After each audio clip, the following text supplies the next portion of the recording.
Hi, I'm David. I'm Eleanor. And today we just want to talk about a new paper. Welsh Government have released a new white paper called The Right to Adequate Housing and Fair Rents. I just want to take you through it. It might be 68 pages long, but it feels a bit lightweight when it comes to sector support here. And what we're dealing with is two big subjects which have been kicking around for quite a while. The first being to create a right to adequate housing based on the 7 United Nations principles. And the second part of the paper was to look at fair rents. Should Wales have rent controls?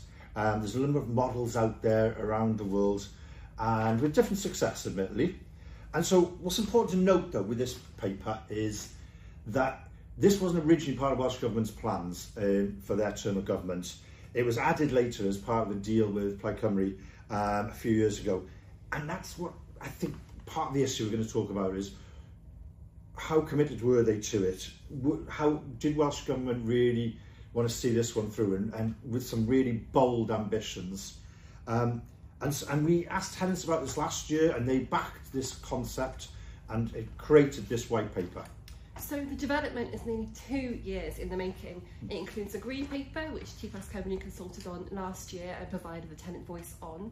But there's another thing to note here. There was an organised group campaigning for the champion to the right to adequate housing with representatives from CIH Cymru, Tai Pawb and Shelter Cymru, and we will input their statement as well here on what they think about this. So what have Welsh Government released today? I think the title says it all. It talks about, well, I'll just read it out to you. It says, securing a path towards adequate housing. A path towards, not a right to adequate housing. And that's a big difference, especially to the Cân Crane Group. I've also been told, when you look in the paper, that all the rent control proposals have been dropped, which is, I think, is a big disappointment. It was something that tenants felt strongly about last year. The private rental sector struggling, and there was a number of interesting models in the first green paper about this subject, but they've all been dropped now in this white paper. So let's first deal with the big one, the right to adequate housing. The paper says Welsh Government is committed to ensuring everyone in Wales can access adequate housing, but it stays well clear of committing to an actual right. Are you confused? We were as well.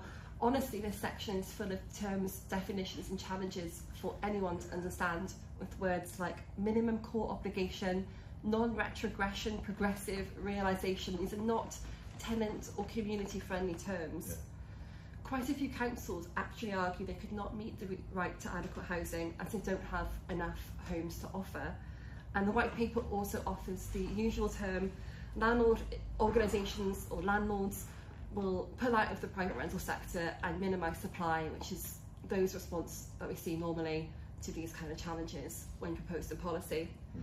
Personally, I'm looking forward to seeing the Back the Bills campaign response on this, on the right to adequate housing. When they publish their response, we will share that here.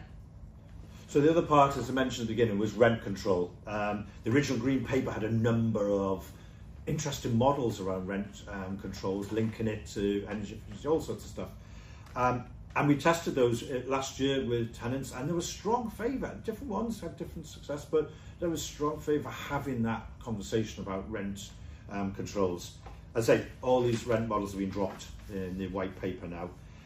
The justification was there was not sufficient evidence base to take forward rent control measures at this time.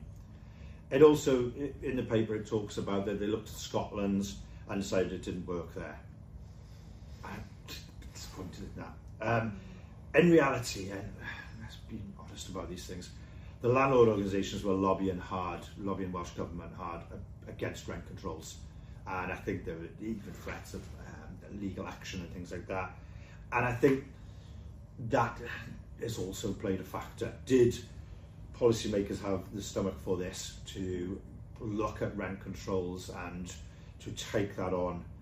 And it looks like we just don't know. They've been dropped. There are some bits in the paper about proposals on a bit more data transparency in private rental sector. But I'm not going to go into detail on it because it's a bit meh, and I'm not convinced that's how we're going to solve the private rental sector challenges. So David, what does TPAS Cymru think of this paper? What does it compare to tenant feedback we've received, tenant comments from the previous green paper, and what are we going to do next? I think I've sort of hinted already. The original idea was bold. Two big subjects, rent control and the right to adequate housing. And I'm not sure this is it, to be honest. The backers, to be fair, will say it's a step in the right direction. Slow and steady wins the race. You can't just go from A to B straight away. It's about a journey. And I get that. But also, others will say it's just not enough and not enough pace on it. The housing emergency is now, let's be honest, private rental sector is a hard place for renters at the moment. And I'm not sure how much is going to change as a result of this. Yeah, I just feel it's not quite enough. So the consultation is now available on the Welsh Government website and through TPAS Cymru. Please do contact us if you'd like a copy sent to you. We will be providing a response to this, so do keep your eye out for consultation events and opportunities that we share with you to make your voice heard. And as always, diolch yn fawr for sharing your voice and for your continued commitment to the tenant voice. Diolch yn fawr.